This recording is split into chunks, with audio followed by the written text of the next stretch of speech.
Saya dari kecil tidak punya ijazah, SD juga tidak punya, MI tidak ada. Saya dari kecil mondok di Sarang, masuk tahun 2000, keluar tahun 2019. Hanya mondok saja itu.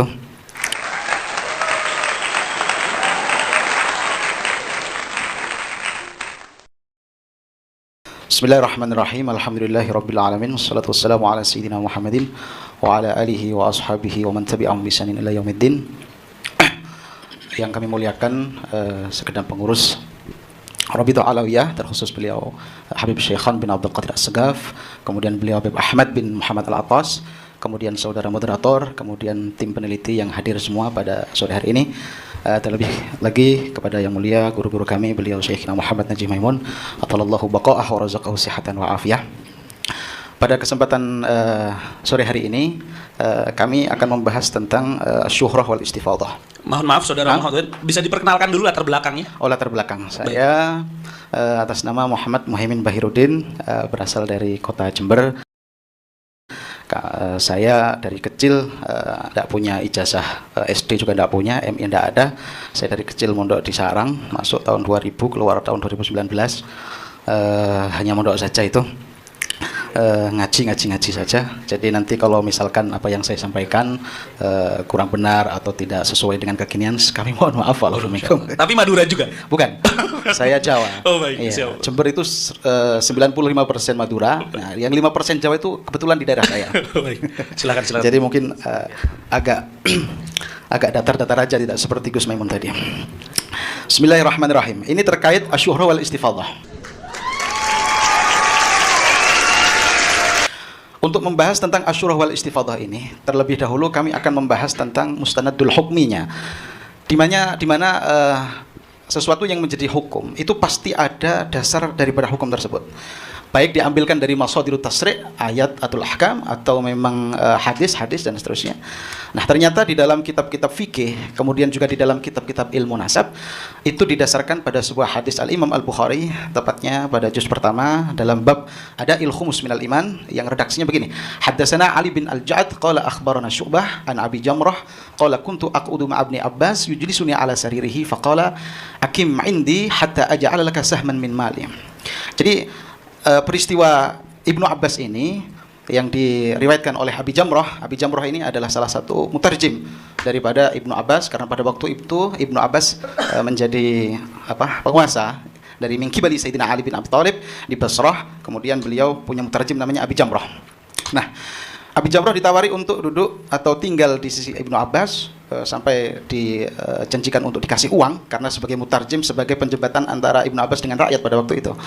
Nah, kemudian pada saat dari syarah-syarah hadis, pada saat Abi Jamrah membahas tentang bahwa di rumahnya itu ada bejana atau gentong untuk membuat anggur, seketika itu Ibnu Abbas berkata seperti ini: Summa qala inna wafda Abdul Qais lamma atau Rasulullah sallallahu alaihi wasallam. Sesungguhnya pada saat delegasi Abdul Qais itu mendatangi atau sowan kepada Rasulullah sallallahu alaihi wasallam, qala manil qaum. Rasulullah ketika itu menanyakan, manil qaum au manil wafdu? Siapa kaum ini? Siapa delegasi ini? Nah, para surahul hadis, baik siapa Ibnu Hajar Al-Asqalani dalam Fathul Barinya, atau yang lain Al-Qari dan seterusnya, itu maksud dari pertanyaan itu adalah menanyakan tentang ansabihim, an-nasab dhaif. Intinya itu, siapa yang datang itu maksudnya ini keturunan siapa. Sehingga dari hadis itu kemudian ada kesunan bahwa ketika ada orang didatangi tamu, disunahkan untuk menanyakan ini nasabnya siapa, dari mana. Yang tujuannya apa? Liyunazzila manzilahum, agar supaya si tuan rumah bisa memposisikan atau menempatkan pada posisinya yang semestinya. Misalkan keturunan orang baik, kemudian kaum yang syaraf dan seterusnya. Nah, setelah itu jawabannya Abdul Qais tadi, qalu Rabi'ah. Mereka menjawab bahwa kami adalah keturunan Rabi'ah. Abdul Qais, delegasi tadi, kemudian menjawab qalu Rabi'ah. Seketika itu disabdakan oleh Nabi Muhammad sallallahu alaihi wasallam, marhaban bil qaum au bil wafdi ghaira khazaya wala nadama. Selamat datang kaum keturunan Rabi'ah atau delegasi keturunan Rabi'ah tanpa terhina juga tanpa ada penyesalan. Nah, dari hadis ini kemudian para ulama mengistimbat hukumnya, sebagaimana diskursus ilmu usul fikih itu ketika ada sebuah hadis nanti digali hukumnya itu ini menimbulkan apa hukumnya. Nah, Istinbatul hukumnya begini. Para ulama sepakat, baik ahli nasab, baik ulama ahli fikih, mereka sepakat bahwa hadal hadis min asrahil ahadis, termasuk paling soreh-sorehnya hadis, dalalatan ala annal ansab tasbutu bisyurah wal istifadah. Bahwa hadis ini merupakan hadis yang paling sorih untuk mendalilkan syurah wal istifadah sebagai mekanisme dalam penetapan nasab. Itu yang pertama.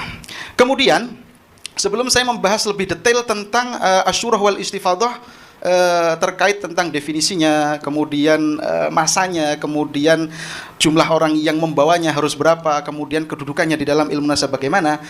Terlebih dahulu dari hadis tersebut sudah difahami bahwa Kanjeng Nabi Muhammad SAW seketika mendengar jawaban dari delegasi Abdul Qais bahwa mereka keturunan Rabi'ah, ini Kanjeng Nabi langsung menetapkan bahwa nasab tersebut adalah nasab yang benar. Beliau mengiyakan, beliau mentakrirkan, ikrar. Berarti kalau ikrar Kanjeng Nabi berarti nasabnya sahih. Padahal Abdul Qais ini, kalau dilihat dari kitab sejarah, ketika menisbatkan nasabnya kepada kakek yang keenam, karena kita tahu bahwa Abdul Qais ini adalah bin Afsa, bin Du'mi, kemudian bin Jadilah, bin Anazah, bin Asad, bin Rabi'ah, bin Nizar, bin Ma'ad, bin Adnan. Jadi jarak antara Abdul Qais kemudian dengan Rabi'ah yang dinisbatkan pada waktu itu sampai 500 tahun lebih. Dan pada saat itu keadaan orang Arab belum menulis nasab-nasab mereka di dalam kitab-kitabnya. Belum ada budaya tulis-menulis. Rasulullah SAW seketika itu menerima jawaban atau membenarkan membenarkan jawaban daripada delegasi tadi tanpa mutolabah, mana syahidnya, mana kitabnya, mana catatan sejarahnya, mana bukti konkretnya. Tidak ada pertanyaan seperti itu. Jadi kalau kita memahami syurah wal istifadah itu sangat mudah sekali, termasuk mekanisme yang sangat konkret, mudah dapat diterima, tidak bertele-tele, tidak seperti yang diklaim oleh Imaduddin, harus syaratnya harus fi kulli zamanin, kemudian tidak boleh syahadah. Nanti akan saya bahas lagi secara detail. Sudah. Itu kemudian yang menjadi dasar daripada asyurah wal istifadah mendapatkan relevansinya dalam syariat. Itu yang pertama. Yang kedua, sekarang kami akan membahas sedikit tentang perbedaan antara asyurah wal istifadah sendiri. Sebenarnya bagaimana konsep asyurah wal istifadah itu? Detailnya gimana? Dalam kitab Mu'jam Mustalahil Usul, kemudian juga dalam kitab Al-Ghayah fi Syarhil Hidayah, karya Ahmad bin Ibrahim As-Saruji Al-Hanafi, beliau mengatakan begini, bahwa yang dikatakan syuhrah itu adalah keterkenalan sebuah nasab dalam satu daerah, bahwa sekupnya itu hanya satu daerah, tidak keluar dari daerahnya. Itu namanya syuhrah. Sehingga dicontohkan begini, Fulan bin Fulan lahu syuhratun fi hayyin wahid mim Makkah annahu Quraisy. Bahwa Fulan bin Fulan itu memiliki keterkenalan dalam satu distrik atau dalam satu daerah di kota Mekah bahwa dia adalah bermarga Quraisy. Jadi ini kalau menurut siapa tadi? Ahmad bin Ibrahim As-Saruji, dan juga dikutip oleh Ibrahim bin Mansur Al-Hashimi, dikatakan bahwa nasab seperti ini adalah nasab yang kelasnya masih syuhrah tapi belum sampai taraf istifadah.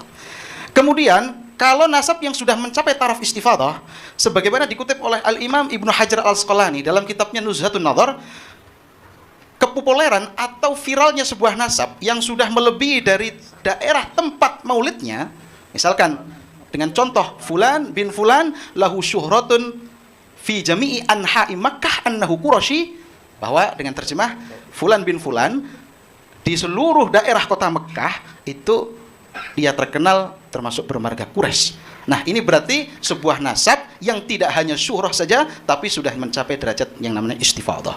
Dari sini kita memahami bahwa istifadah martabatun fauqa syuhrah, yaitu adalah merupakan derajat yang di atas daripada syuhrah. Kemudian juga yang harus kita tekankan juga, kami ingat dalam kitab Al-Fatawi Al-Kubra karya Ibnu Hajar Al-Haytami, beliau menyatakan begini, juz 2 halaman 59. Beliau mengatakan begini, bahwa al-istifadah taratan taqwa ila haddil tawatur wa taratan lah. Bahwa istifadah itu kadangkala sudah mencapai derajat ada tu tawatur, berarti biman zilatil mutawatir. Wa taratan lah, kadang juga tidak. Jadi dari sini kita bisa memahami tahapan-tahapan tentang memaknai konsep syuhrah istifadah. Tingkat yang paling adna itu adalah syuhrah. Kemudian jika lebih luas lagi naik ke istifadah. Nah, istifadah ada pula lagi yang sudah yablughu fi manzilati tawatur. Jadi dari sini ketiga tahapan ini oleh para ulama nasab dikatakan nasab jika sudah ditetapkan dengan surah wal istifadah sekalipun hanya surah saja sudah yasbutu an-nasab. Nasab sudah tetap sudah.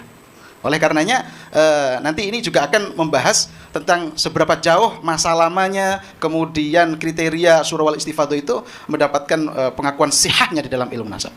Kemudian selanjutnya kami akan membahas tentang bilangan orang yang membawa kabar syai' dalam surah al-istifadah itu apakah ada jumlah tertentu? Misalkan harus ataukah 10 atau 20 atau 100? Fihi khilaf. Ada perbedaan ulama. Kami di sini akan mengkomparasikan antara kitab-kitab fikih yang klasikal kemudian dengan kitab-kitab fikih yang modern atau kontemporer. Begini. Untuk terkait pembawa surah wal istifadah itu sebenarnya harus orang berapa? Kalau kita mengacu dalam kitab Al-Majmu' karya Imam Nawawi Syarah Muhadzab, beliau mengatakan begini, bahwa ikhtalafa al-ulama fi jumlati adadin dalam jumlahnya adat yang membawa asyurah wal istifadah.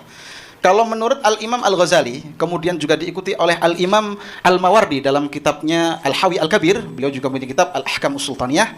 Kemudian dan ini dimu'tamadi bahwa yang harus mencapai derajat jumlahnya itu harus adadun katsir yablughu adadat tawatur. Harus bilangannya banyak, kemudian sampai pada adadat tawatur.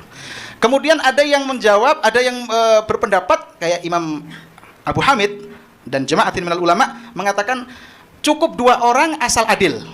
Cukup 2 orang asal adil. Berarti ikut konsep adlus syahadah.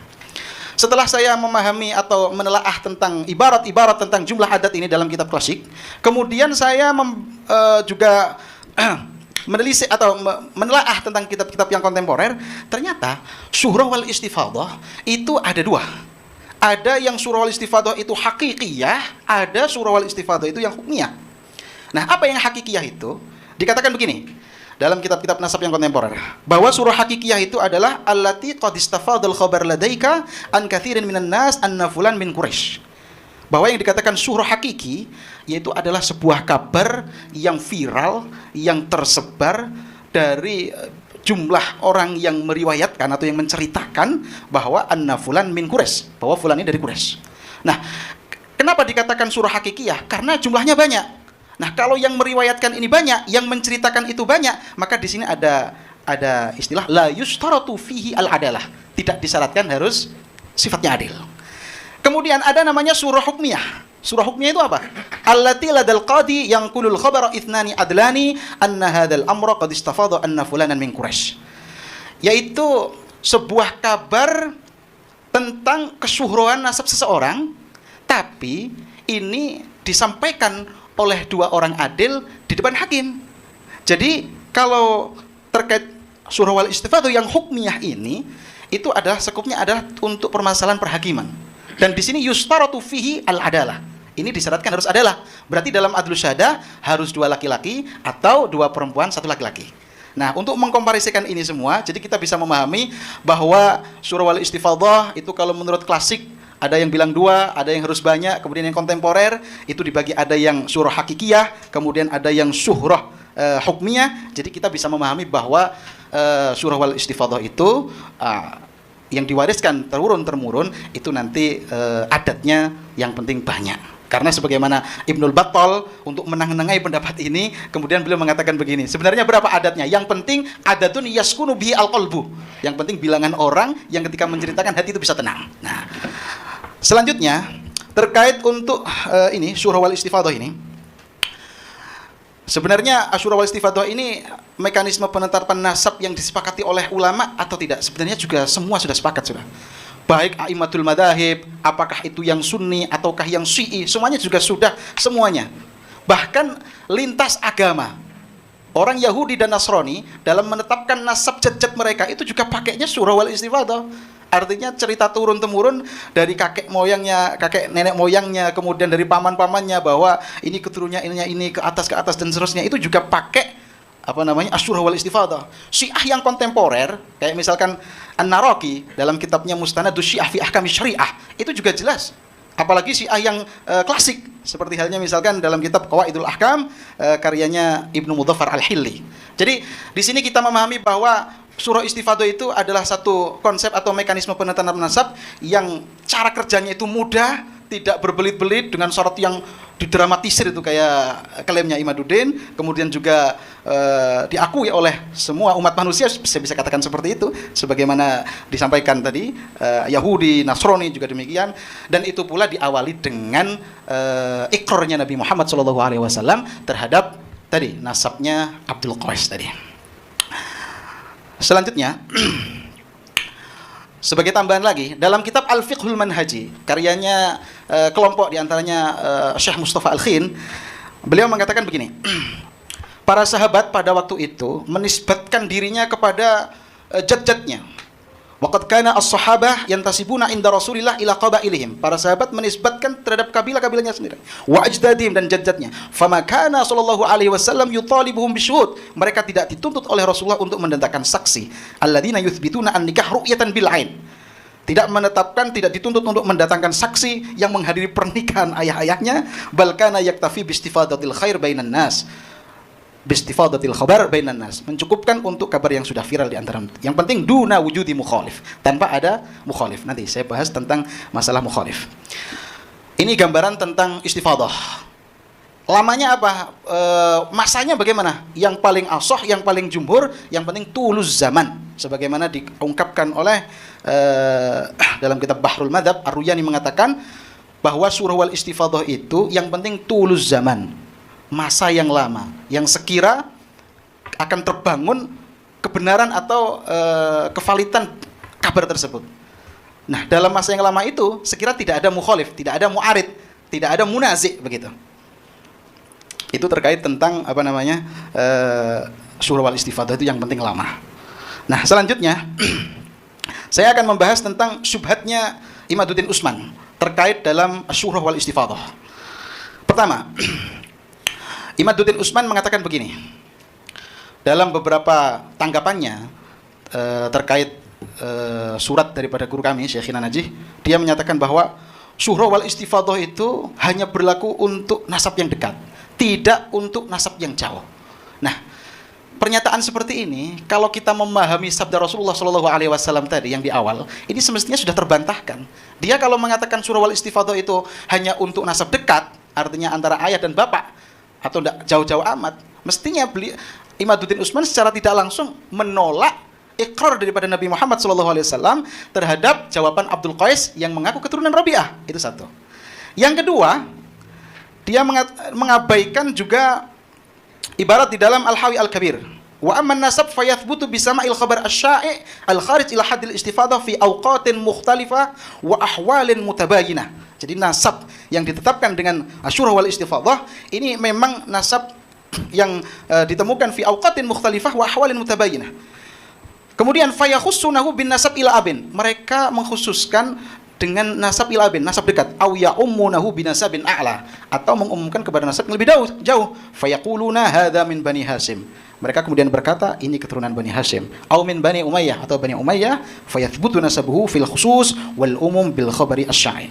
Jadi kami kira untuk menanggapi klaim Imad yang mengatakan surah wal istifadah hanya berlaku untuk nasab dekat, kami kira orang yang membaca tentang kitab fikih sudah tahu bahwa ini adalah klaim yang sesat menyesatkan ini. Nah, selanjutnya yang paling kami ini ada jawaban Imad ini ketika menjawab surat dari guru kami. Dia mengatakan begini, teksnya begini: karena syahadah atau kesaksian itu memang adalah apa yang saksi lihat dan saksi dengar tentang individu itu secara langsung, bukan yang saksi impikan atau halusinasikan. Jadi Imad ini memahami surah wal istifadah itu difahami bahwa ketika ada orang bersaksi atas dasar surah wal istifadah, ini tidak sah. Kenapa tidak sah? Logikanya Imad begini, namanya saksi itu ya melihat apa yang ia lihat, mendengar apa yang ia dengar secara langsung. Jadi menurut Imad, ketika ada yang mengatakan bahwa nasab Ba'alawi ini kemudian diklaim sebagai nasab yang subutnya bil surah wal istifadah, ini tidak sah. Kenapa? Karena yang bersaksi pada hari ini itu tidak boleh atau tidak sah menurut logika Imad menceritakan keadaan yang tahun abad atau kurun 400 itu tadi. Itu Imad berkata seperti itu ketika menjawab tulisan daripada guru kami. Nah, ternyata syahadah ala nasab bitariqil syuhrah wal istifadah ini adalah ijma' daripada ulama. Saya bacakan satu persatu. Dari madhab Maliki, Imam Abdurrahman Muhammad bin Muhammad al-Utaki al-Maliki mengatakan begini, dikutip oleh At-Tawdi li Syarhil Jami' Sahih. Asy-syahadah 'alan nasab al-masyhur bis-sama' jaizatun inda jami'il fuqaha. Bahwa bersaksi terhadap nasab yang sudah masyhur dengan lewat mendengarkan itu diperbolehkan inda jami'il fuqaha. Jadi misalkan ada orang kemudian ingin menyaksikan bahwa nasabnya ini disaksikan di mana, di depan qadhi, di depan hakim, sah-sah saja asalkan dia mendengar dari jamaah tadi, mendengarkan dari surah wal istifadahnya tadi. Kemudian Al-Imam Al-Ghazali yang dikutip oleh Al-Imam Ar-Rafi'i dalam kitab Al-Aziz Sarahul Wajiz, an-nasab yasbutu bis-sama' min qaumin la yanhasiruna inda syahid. Nasab itu bisa tetap dengan dasar mendengar dari kaum yang tidak terhitung inda syahid, di sisi syahid. Kalau sudah seperti itu fayashhadu bihi, maka dia boleh bersaksi. Li'annahu la yumkin ru'yatuh. Lagi-lagi pendapatnya dari kalangan Syafi'i ini mematahkan klaimnya Imad tadi. Kemudian juga Al-Faqih Burhanuddin Ibnu Mazza Al-Hanafi. Beliau mengatakan asy-syahadah fil ansab tahillu bisyurah wat tasamu' fin nasab. Yang terakhir An-Nasabah Al-Hambali, Al-Faqih mengatakan begini, ajma'a ahlul ilmi ala sihhati syahadah biha fin nasab wal wiladah. Dari sini seluruh ahlu ilmi bersepakat atau ijma' terhadap keabsahan persaksian tentang subutun nasab dengan dasar asy-syuhrah wal istifadah. Sehingga keterangan-keterangan yang saya jelaskan tadi ini secara tegas, secara sharih meruntuhkan klaim Imad bahwa syahadah dengan syuhrah wal istifadah itu tidak sah. Nah, yang terakhir untuk menjawab tentang apakah syuhrah wal istifadah itu dalam setiap generasi harus tercatat atau harus fi kulli zamanin itu harus syuhrah terus. Kita kan tadi sudah membahas bahwa surah wal istifadah itu ada kalanya yang tingkatannya hanya surah saja, ada kalanya yang sudah sampai pada taraf istifadah, ada kalanya yang sudah sampai ya blugu darajat tawatur tadi. Nah, apakah sebenarnya surah wal istifadah itu harus fi kulli zaman? Mestinya begini, surah wal istifadah itu akan terus berlangsung kayak tadi Abdul Qais mulai zamannya Rabi'ah sampai Kanjeng Nabi itu didengarkan oleh generasi selanjutnya, diturunkan pada generasi selanjutnya, terus begitu terus. Itu namanya surah wal istifadah seperti itu. Nah, yang menjadi kesalahan terbesar Imad bahwa surah wal istifadah itu harus ada dukungan atau catatan kitab nasab. Nah, itu yang salah itu. Imad kan meragukan daripada surah istifadahnya daripada klan Ba'alawi itu kan gara-gara tidak didukung dengan catatan nasab. Padahal surah wal istifadah itu tidak butuh daripada harus ada catatan nasab, itu tidak butuh. Begitu. Saya bacakan ya. Jika tidak ada saksi yang hidup pada abad 4 ini, maka terpaksa kita mencari kesaksian kitab-kitab nasab yang ditulis abad itu. Jadi secara tegas Imad menyatakan bahwa surah wal istifadah itu harus disaksikan juga oleh kitab-kitab nasab. Jika tidak menemukan, maka dengan kitab-kitab yang ditulis paling dekat masanya dengan Ubaid itu. Dan kitab-kitab itu ada dan memberi kesaksian bahwa anaknya Ahmad bin Isa tidak ada yang bernama Ubaid. Jadi dari sini kita bisa membantah klaim Imad bahwa surah wal istifadah itu tidak segitu rumit untuk terkait menetapkan nasab, sehingga kita bisa membatalkan klaim Imad tersebut. Kemudian syubhat Imad lagi, ini yang sering kali dikutip di dalam kitab-kitabnya, trilogi kitabnya itu, kitab atau buku tidak tahu saya tadi. Itu dia mengatakan bahwa surah wal istifadahnya klan Ba'alawi itu surah yang hadisah, surah yang baru, artinya tidak yang sudah lama. Imad kemudian menganalogikan dengan surahnya Tobariyah, yaitu klan Tobariyah. Ternyata hampir sama ini. Klan Tobariyin ini diterkenalkan dari keterangan Husainiyin itu pada saat abad 9, yaitu dimulai dari tulisannya Rodi bin Muhib At-Tabari ketika menulis silsilah nasabnya itu sampai Husainiyin. Yang sebelumnya abad 6, abad 7, abad 8 itu belum ada surah tersebut. Namun pada saat abad 9 itu ditulis bahwa klan Tobariyin ini bersambung dengan Al-Husainiyin. Nah, yang kemudian klaim tersebut ini kan dibatalkan oleh ulama ahli nasab semuanya itu. Bahkan oleh misalkan yang dikutip oleh Ibrahim bin Mansur Al-Hashimi mengatakan ini surahnya hadisah karena dengan beberapa catatan. Nah, dari contoh ini kemudian Imad mengatakan klan Ba'alawi juga demikian. Munculnya nama Ubaidillah itu baru pada abad ke-9. Sebelumnya 6, 7, 8 itu katanya belum dikenal namanya Ubaidillah, berarti sama dengan Tobariyah.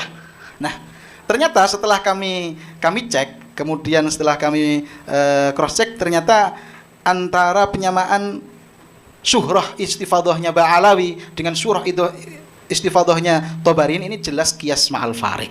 Satu, qiyas ma'al fariknya adalah bahwa dalam klan Tabariyin ya, ini dalam klan Tabariyin ini Syekh Radhi bin Muhib At-Tabari ini mencantumkan nama Abdul Wahid sebagai salah satu anak daripada Husain, Sayyidina Husain bin Ali bin Abi Thalib. Nah, dari sini saja Amudun Nasab Tabariyah yang dimunculkan namanya Abdul Wahid sebagai salah satu daripada anak Sayyidina Husain ini sudah cacat total karena melawan ijma. Satu. Yang kedua, kitab-kitab sejarah terdahulu antara kurun 6 dan 8 tidak pernah menisbatkan nasab Tabariyin ke Sayyidina Husain. Contohnya, seorang ulama yang ahli nasab, An-Naqid, An-Nasabah, Al-Mu'arrikh, yaitu Shahibus Siyari A'lamin Nubala, Syamsuddin Adz-Dzahabi. Beliau ketika membuat tarjamah, membuat biografi guru-gurunya dari klan Tabariyin Makkiyin, mereka hanya mengatakan Syekh At-Tabari Al-Makki. Adz-Dzahabi tidak pernah dalam kitabnya mengatakan walam yakul innahum Husainiyun Alawiyun, tidak ada.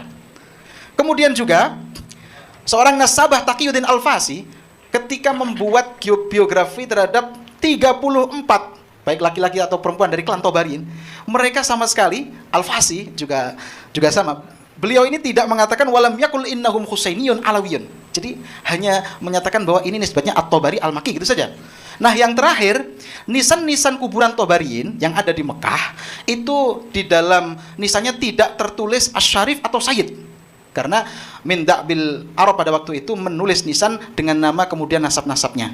Itu tidak ada yang kemudian mengatakan As-Sayyid, Asy-Syarif juga tidak ada. Kemudian nasabnya sampai silsilahnya Sayyidina Husain juga tidak ada. Yang ada hanya begini yang ditemukan. Hadza qabru Syekh As-Shalih Al-Muwaffaq As-Sa'id Abi Bakar bin Muhammad bin Ibrahim At-Tabari. Ini yang tahun 610. Kemudian ada contohnya lagi. Hadza qabrul faqih Al-Qadhi Abi Bakar bin Muhammad bin Abi Bakar At-Tabari. Cuma itu saja. Tidak ada tambahan Al-Husaini, Al-Alawi, tidak ada. Ini berbeda terbalik dengan klan Ba'alawi, di mana kan klan Ba'alawi nisan-nisannya beliau Ahmad bin Isa wafatnya sudah jelas, terus kemudian Ubaidillah, kemudian Syed Alawi, semuanya sudah ada nisan-nisannya, kuburannya juga ada, kemudian persaksian ulama juga menetapkan, kemudian juga dalam amudun nasabnya tidak ada yang cacat. Jadi ini yang kemudian saya menjawab bahwa qiyas ma'al farik jika Imad menyatakan syuhrah wal istifadahnya klan Ba'alawi sama dengan syuhrah wal istifadahnya klan Tabariyin. Nah, kemudian yang terakhir saya akan membahas tentang munazi' atau mu'arid atau dalalah yartab dalam syuhrah wal istifadah. Begini, kami akan membangun teori ini dari kerangka usul fikih.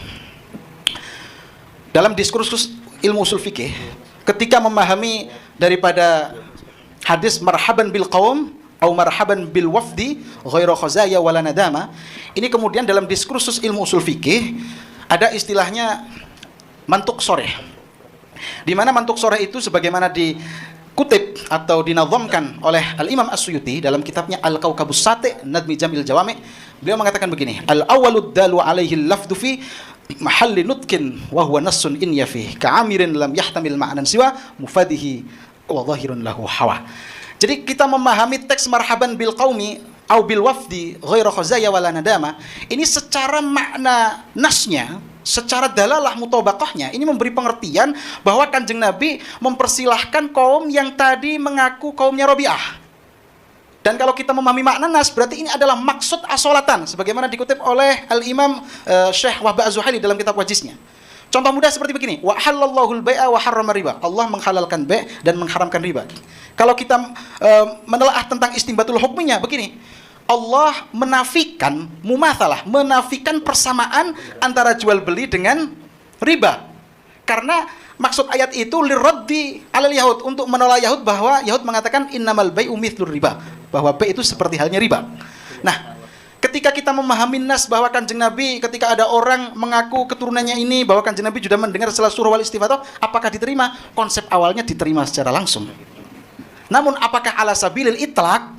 Apakah mutlak? Kayak tadi juga, apa kemudian dengan dasar wa halallahul bai'a wa harrama riba semua jenis transaksi itu dihalalkan? Ternyata tidak. Karena daripada kaidah makna nas itu adalah bagaimana mengamalkan nas itu? Ya tetap al-amal bi muqtada ma'nahu yaqinan wa qat'an. Kita tetap mengamalkan arti yang ditimbulkan oleh makna nas tadi secara yakin secara nas. Tapi ada kontrol lagi, yaitu ma'ahtimalit takwil wa ma'ahtimalin naskhi. Takwilnya bagaimana? Ya tadi, misalkan katakidi an-nahyi an bai'il gharar. Jadi tidak semua jual beli itu boleh, ada kontrolnya, yaitu ketika ada jual beli misalkan mengandung gharar itu dilarang. Kemudian karena Nabi Muhammad SAW an bai'i thamar qabla qabli. Jadi tidak kemudian semua jual beli itu diperbolehkan, dihalalkan. Ada 1, 2, 3 jual beli yang tidak diperbolehkan. Itu kita memaknai seperti itu. Memaknai nas seperti itu. Nah, kita memahami marhaban bil qaum au bil wafdi apa secara mutlak? Tidak. Kalau memang surah wal istifadahnya ada indikasi mencurigakan, maka ini juga kita tidak boleh menerima itu. Makanya istilahnya ada takbir di dalam Imam Haramain dalam kitabnya Nihayatul Matlab fi Dirayatil Madhab, beliau mengatakan surah wal istifadah bisa diterima asalkan adamun nakir, tidak ada yang mengingkari. Kemudian juga Imam Syafi'i yang dikutip oleh Al-Bahr dikatakan begini, yang biasa didalilkan oleh imam, wa adamud dafi' wa adamul adillah allati yasabul bayyinah. Kemudian lagi Ibnu Rif'ah dalam Kifayatun Nabi juga mengatakan begini, boleh menetapkan surah wal istifadah asalkan wala yakunu hunaka dafi'un yadfa'uhu wala munazi'un yunazi'u fi wala dalalatun yurtab atau yartab. Jadi tidak ada munazi', tidak ada dafi', tidak ada dalalah yang yartab. Sekarang kita memahami bagaimana contohnya dafi' dan munazi'. Di dalam kitab Al-Ifadah fi adillati thubutin nasab wa nafi fi surah wal istifadah, Asy-Syaikh Ibrahim bin Mansur Al-Hashimi menyatakan begini. Jadi contoh daripada mu'arid atau munazi' itu misalkan begini. Pada hari ini diviralkan bahwa Zaid anaknya Umar, viral sudah. Nah, yang bisa menggagalkan surah wal istifadah ini apa? Ketika mansub ilaihnya yang dinisbatkan Zaid sendiri atau Umar sendiri itu ingkar. Jadi ketika ingkar maka surah istifadahnya ya gagal. Berarti ini surah wal istifadah yang kayak hoax begitu. Wah, ini kabarnya salah ini. Zaid itu bukan anaknya Umar. Umar juga begitu. Saya tidak punya anak Zaid. Jadi ketika yang bersangkutan itu masih hidup, kok ingkar, maka bagaimana? Maka surah wal istifadah ini gagal. Nah, sekarang yang menjadi permasalahan, kalau surah wal istifadahnya ini jauh, kemudian ya, jauh sekali, kayak misalkan klan Ba'alawi atau seterusnya, ini bisa nggak digugurkan surah wal istifadah? Ada kaidah yang disampaikan oleh siapa ini? Ibrahim bin Mansur Al-Hashimi, wala yubtilu hadhihi surah wal istifadah illa jarhul thiqat al-qadih al-mufassar allati tuzkaru asbabuhu wa syawahiduhu. Tidak ada yang bisa membatalkan surah wal istifadah kecuali kritikan dari pakar nasab yang kredibel yang dilengkapi dengan penjelasan sebab dan bukti yang konkret. Wa yakunu khaliyan minat tahamul wa ta'anut wal hawa. Kritikan di atas bersih dari tujuan diskriminasi, fanatik terhadap pendapat pribadi, dorongan hawa nafsu. Wasadiran mimman yu'taddu bi ra'yihi wa amanatihi minal ulama wathiqat, dan dilakukan oleh orang yang pakar dalam bidang ilmu nasab dan tidak melawan konsensus ulama, tidak melawan namanya ijma'. Nah, begini. Wala budda min hadzal qayd id laisa kullu jarhin qadihan. Nah, syarat-syarat ini menjadi penting karena tidak semua kritikan itu masuk atau sampai pada taraf yang qadih, yakni mencacat. Jadi kesimpulannya bahwa karena klan Ba'alawi ini tadi sudah disebutkan oleh teman-teman kami Habib Hanif dan seterusnya 140 sudah kali ijma' ini sudah. Kemudian yang mengkritik hanya cuma Imad. Imad tuh bagaimana? Sekarang bilang tahu, besok tempe, besoknya lagi gado-gado. Ini kredibilitasnya itu dipertanyakan nih. Bukan yu'tad bi ra'yihi. Kemudian juga yang dibuat dalil adalah tadi yang disampaikan oleh Ustaz Maimun Nafis tadi. Paling kuat itu adalah jantungnya itu adalah kitab Asy-Syajarah Al-Mubarakah. Itu aja tidak ada segot nafi, tidak ada segot sorih, munazi' juga tidak ada. Yang contoh ada, itu tadi yang awal sudah disebutkan Habib Hanif. Jadi ada jarah yang mu'tabar, ada jarah yang ghairu mu'tabar. Yang tidak mu'tabar tadi disebutkan oleh Habib Hanif bahwa Az-Zahabi mengkritik Ibnu Dihya Al-Andalusi. Yang kedua, Ibnu Hajar Al-Asqalani mengkritik Al-Qimmani. Nah, contoh daripada jarah yang tidak mu'tabar, ini luar biasa sekali nih. Contohnya adalah Syekh Al-Jurjani, Shahibut Ta'rifat, ini mengkritik nasabnya Imam Syafi'i. Dikatakan bahwa Imam Syafi'i itu tidak Syafi'i, tidak Quraisy, tidak termasuk keturunan Quraisy. Kenapa demikian? Karena Imam Syafi'i, Muhammad bin Idris ini, yang katanya disandarkan pada Syafi'i, menurut dia Syafi'i ini itu adalah maulan li Abi Lahab. Itu adalah budaknya Abi Lahab, kemudian yang diaku-akukan kepada budaknya Quraisy, begitu. Klaimnya seperti itu. Nah, kemudian diikuti oleh Zahid Al-Qausari, seorang ulama Mesir yang sama dengan mengikuti siapa pendapatnya At-Ta'rifat tadi. Ini tidak dianggap cara seperti ini. Kenapa? Karena Imam Syafi'i itu Quraisy sudah ijma'. Dan lagi Al-Jurjani dalam hal ini tidak sorry, kan mengutip Malikiyah katanya. Ada sebagian Malikiyah mengatakan Syafi'i itu tidak maulan li Quraisy, tapi maulan li Abi Lahab, yang diaku-akukan terhadap maulan li Quraisy. Jadi ketika tidak jelas berarti dikatakan tidak makbul begitu. Jadi saya ulangi lagi bahwa untuk kesimpulan terakhir ini sebagai penutup, nasab itu bahwa ketika didasarkan atas syuhrah wal istifadah, kemudian cocok ittifaq ma'a aqwalil ulama athiqat wal mu'arrikh wan nasabah, maka nasab ini menjadi kuwatan ba'da kuwatin. Ada istilah lagi, nuran ala nurin. Jadi sudah kayak gunung yang menjulang tinggi, yang kalau pohon akarnya kuat, sedangkan yang bergagalan cuma imat lah. Imat ini apa tsunami yang bisa menenggelamkan gunung itu tadi? Sungai aja ndak, ya mungkin ya air-air yang ada di got itu yang mungkin tidak bisa la yuqtatubi itu. Sekian dari kami, walafu, silakan. Tapi kemudian saya akan bertanya ya. Ya, silakan. Baik, tadi sudah dijelaskan sebenarnya beberapa hal ikrar Kanjeng Nabi yang tadi dijadikan dalil. Ya. Nah, terus kalau kemudian kita katakan Kanjeng Nabi itu mendapatkan itu dari wahyu, maka sudah pasti benar. Ya. Kalau kemudian itu adalah kaul ulama, bagaimana kemudian? Begini. Baik. Ada pertanyaan juga, apakah ikrar Kanjeng Nabi itu atas dasar wahyu? Ternyata di surahil hadis dikatakan tidak ada satu keterangan pun yang menerangkan pada waktu itu malaikat Jibril turun. Nazala Jibril menginformasikan bahwa Abdul Qais itu adalah keturunan Rabi'ah. Jadi ada dalil jelas itu dari kitabnya Fathul Bari, ada mengatakan bahwa ini jelas pengakuan Kanjeng Nabi terhadap siapa namanya, terhadap kabilah Abdul Qais sebagai keturunan Rabi'ah itu tidak disesatkan adalah wahyu.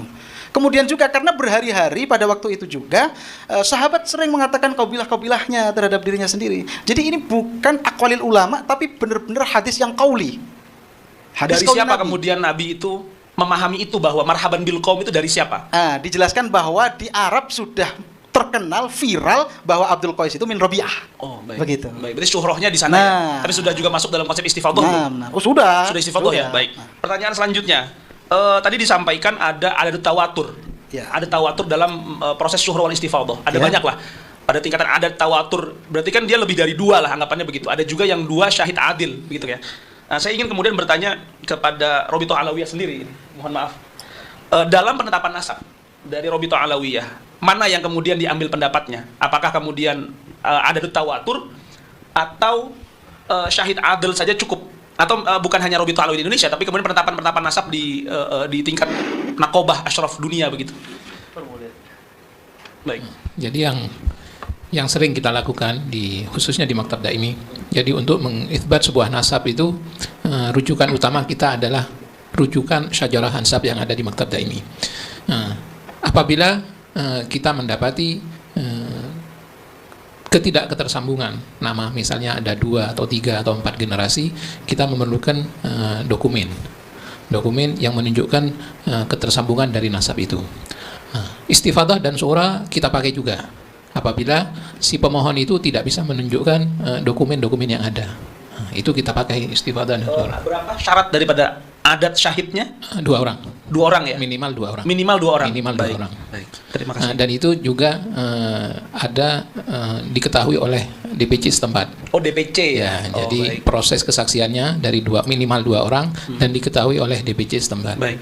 Kalau maaf, mungkin sudah selesai yang untuk. Enggak apa, dilanjutkan lagi enggak apa? Ini saya sebetulnya mau tanya sama Ustadz Muhyiddin. Oh iya, silakan, siap. Silakan. Apakah untuk mentahki istifadah dan syuhra itu ada persyaratan tentang amudun nasab harus tersambung? Apakah itu disyaratkan? Begini ya Habib Afan, justru misalkan amudun nasab itu tidak dicantumkan, ini nanti justru yang berperan untuk menguatkan itu justru syuhra wal istifadah. Tidak ada persyaratan. Tidak ada. Jazakallahu khair. La yushtaratu La yushtaratu. nasab fi wujudi syuhra wal istifadah. Nah, Maka ada ittifaqan inda ulama. Baik. Siap.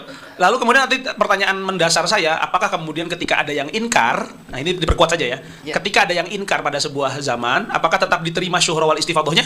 Nah, yang mengingkar tadi kan sudah ada, harus sikot itu. Caranya harus sikot. Baik. Kalau yang mungkir itu yang bersangkutan, yang ingkar yang bersangkutan, biangkana hayyan tadi mungkin. Baik. Tapi kalau hanya abal-abal itu tidak diterima, harus Baik. jarhus sikot. Baik. Terima kasih Saudara Muhaimin. Lagi-lagi ini sebenarnya sebuah maklumat yang luar biasa ya. Hanya saja tidak punya data pembanding. Ini lagi. Kalau tidak punya data pembanding, kita bandingkannya dengan apa begitu? Saya nambahin sedikit, moderator. Mau nambahin sedikit, baik. Ya. Saudara Wafi mau nambahkan sedikit, baik. Ya, Bismillahirrahmanirrahim. Jadi salah satu ciri-ciri tulisan Haji Imaduddin itu biasanya ketika Tanpa agitasi. tentang syahrah wal istifadhah. Saya manggil haji loh. Sudah ada Pak Hajinya. Itu sudah mahal bagi saya. Nah, jadi ya ketika ini ciri-ciri tulisan beliau itu rata-rata beliau itu membaca sebuah dalil tapi biasanya antara tidak hatam atau beliau berkhianat terhadap dalil itu.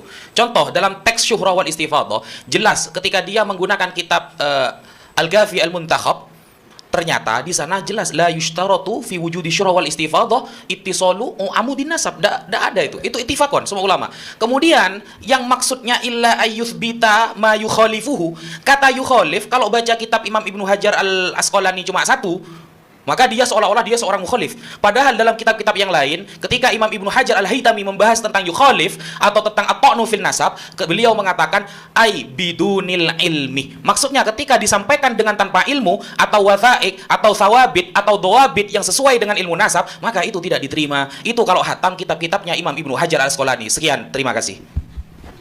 Baik, Saudara Wafi. Ini lagi-lagi ya, sekali lagi saya tidak bisa menyimpulkan apapun, hanya saja tadi maklumat yang diberikan Saudara Muhaimin dan juga kita perkuat tadi itu sudah menjadi sebuah metodologi mendasar dalam kita memahami syuhrah wal istifadhah begitu, bahwa syuhrah wal istifadhah itu lagi-lagi bisa digunakan dalam itsbat nasab, tidak kemudian perlu ada tidak adanya pengingkaran.